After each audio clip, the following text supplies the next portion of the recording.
नया आने वाला है, नया पेंडेमिक। ये 2025 से लेकर 28 तक आने वाला है। और इस पेंडेमिक, ये जो पेंडेमिक कहा जा रहा है, इसकी 25 तक की डेट है। 25 के बाद में स्पार्स नाम से नया पेंडेमिक आने वाला है। तो ये नहीं चलेगा, नहीं चलेगा, नहीं चलेगा, नहीं चलेगा, की जबरदस्ती नहीं चलेगी, नहीं चलेगी। जय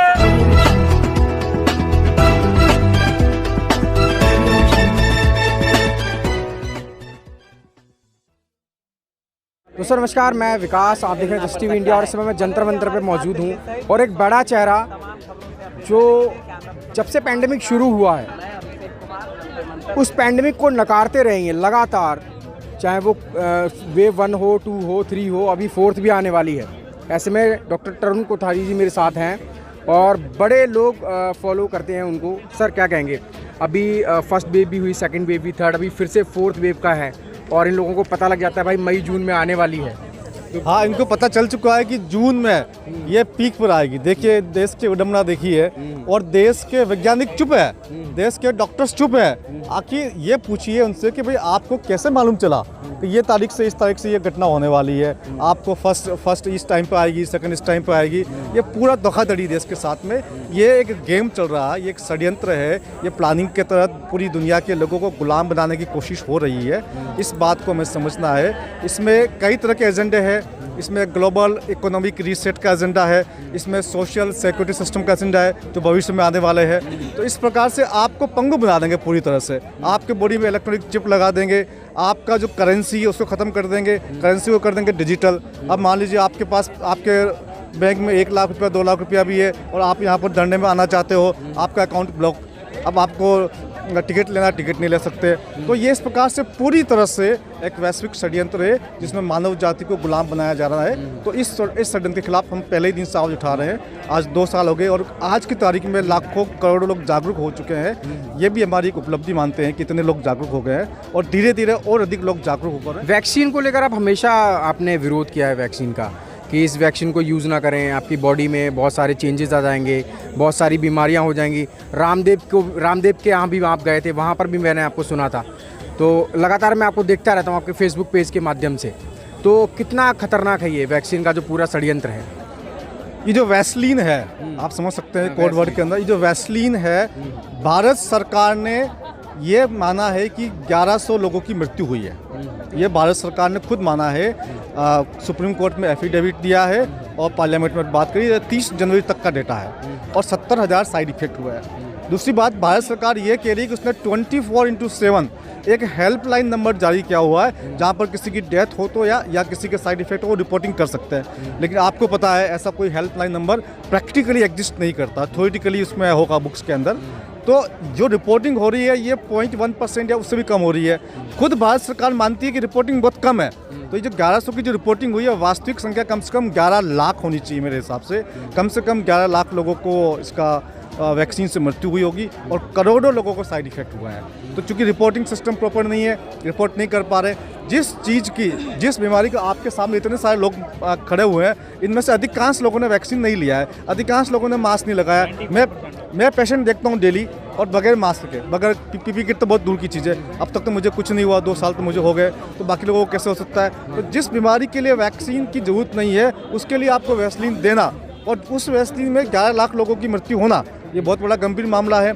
अभी आप देखिए ये जो वायरस पूना वाला है, ये वायरस पूना वाला जो है ये 1,80,000 करोड़ रुपये 2 साल में कमाए और ये आदमी दुनिया के टॉप 100 पैसों वालों में शामिल हो गया है।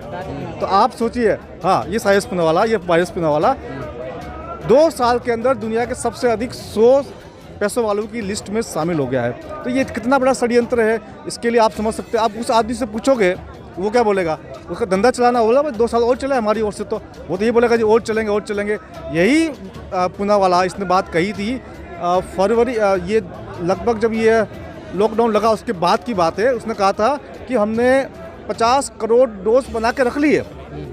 ये बात थी करीब जून के आसपास, मई जून 2020 को उनका इंटरव्यू आता कि 50 करोड़ डोज बना के रख लिए, तो उनको कैसे पता कि भाई 50 करोड़ डोज लगाने पड़ेगी। तो ये बहुत सारे सबूत है, डायरेक्ट इनडायरेक्ट एविडेंस। अभी बच्चों को लेकर भी बोला जा रहा है वैक्सीन बच्चों को भी होना ज़रूरी है। हाँ, आप देखिए, जो पहले तो सबसे पहले बीमारी बूढ़ों को हुई है ना, उसके बाद में बूढ़ों को वैक्सीन लगाया, फिर उसके बाद बोले जो 45 से ऊपर वालों को वैक्सीन लगेगी, उसके बाद ये 18 से ऊपर वालों को। अब ये फोर्थ जो वेव की बात चल रही है, ये जो चौथा कहर है, ये बच्चों के नाम पर आएगा, ताकि लोग डर के बच्चों को इसे वैक्सीन लगवाए। ये पूरा गेम प्लान किया गया। एक साथ सबको बीमारी क्यों नहीं हुई? क्योंकि एक साथ तो वैक्सीन नहीं है। वैक्सीन मैन्युफैक्चर धीरे धीरे होता है ना, टाइम लगता है। तो वैक्सीन मैन्युफैक्चर होता रहेगा, वैसे वैसे ग्राहक तैयार करते रहेंगे, तो वैसे वैसे लोगों को बताएंगे। अब ये सारा गेम वैसलीन का है। इसमें बहुत सी बात है, वैसलीन है, ग्लोबल इकोनॉमिक रीसेट है, इसके अंदर आपके सोशल क्रेडिट सिस्टम है, WHO का। लेकिन तरुण सर, एक सवाल उठता है, सरकार है, सरकार के पास तमाम एजेंसियां हैं, तो वो क्या इन सब चीज़ों के प्रति अवेयर नहीं है? क्या वो इन्फॉर्म नहीं कर रही है कि किस तरीके से सरकार, जो हमारा देश है, वो किस तरह से गुलामी की ओर बढ़ रहा है? क्या तमाम लीडरशिप जो है देश की, वो इससे अनजान है क्या? देश में हमें लगता है कि हमारी सरकार है। कांग्रेस पार्टी को कोई होगा तो लगेगा हमारी सरकार है, कोई बीजेपी का होगा लगेगा हमारी सरकार है, पर वास्तविक रूप से देखा जाए तो हम लोग अभी भी गुलाम है। जो षड्यंत्रकारी ताकतें जैसा संदेश देती है, जैसा निर्देश देती है, उसके हिसाब से लोग फैसले करते हैं। यहाँ पर आके बड़ी बड़ी बातें करते हैं, अपनी भाषा में बातें करते हैं, हमें लगता है कि हमारा आदमी बोल रहा है, लेकिन वास्तव में वो जो शब्द जो होते हैं उनके मुंह में ठूसे गए होते हैं, उसी शब्द को बोलते हैं। हमें लगता है हमारा बंदा है, ऐसा कुछ नहीं है। हमारा देश आज भी गुलाम है।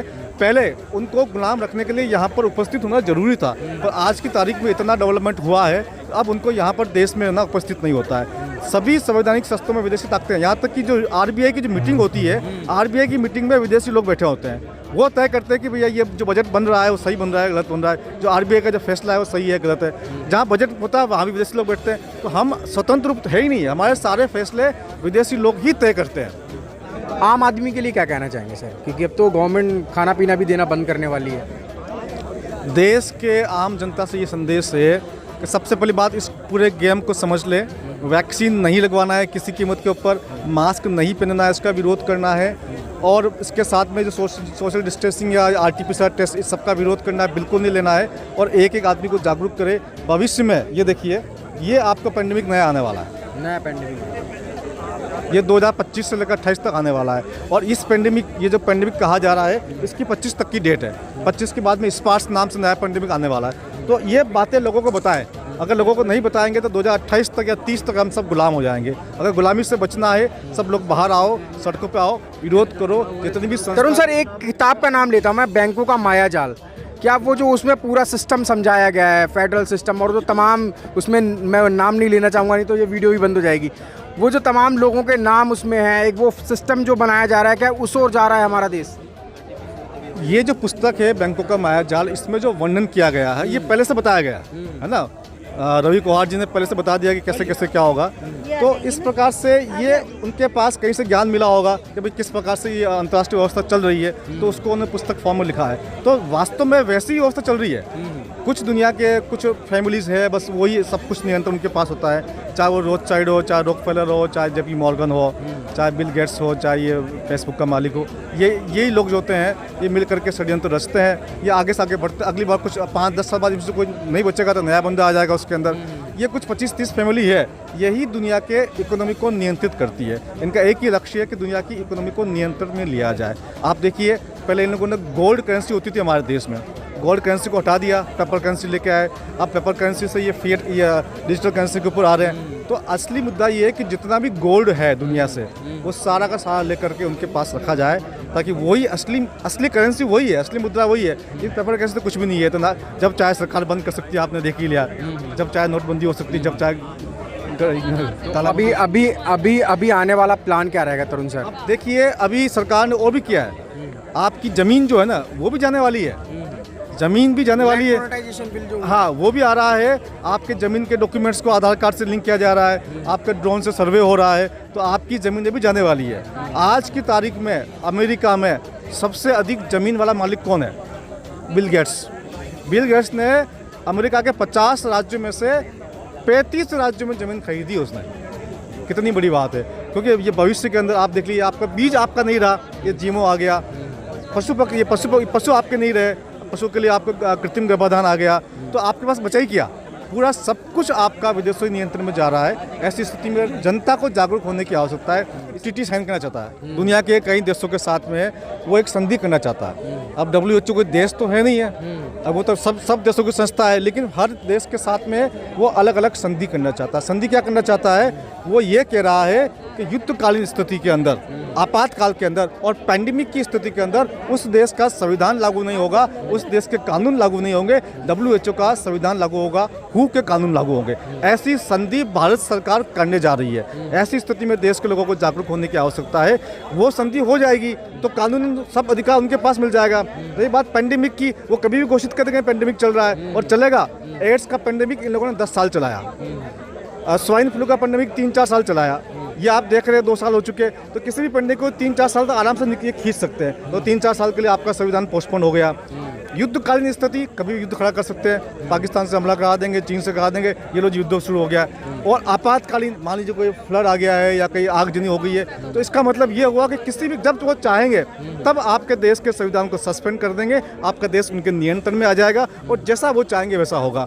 तो इस ट्रीटी में भारत सरकार साइन नहीं करे, इसके लिए भी हमें पूरे देश के लोगों को जागरूक करना है। सवाल मेरा वही है सर, जो सत्ता में लोग बैठे हुए हैं, क्या वो इस बात से अनजान है क्या, या फिर जानबूझ के देश को गुलाम करना चाहते हैं? देखिए, जो लोग सत्ता में बैठे गए हैं उनको बैठाया गया है, उनको लाया गया है, उनको इसी उद्देश्य की पूर्ति के लिए लाया गया है। आपने सुना होगा सो स्मार्ट सिटी, सुना ना आपने? So smart city.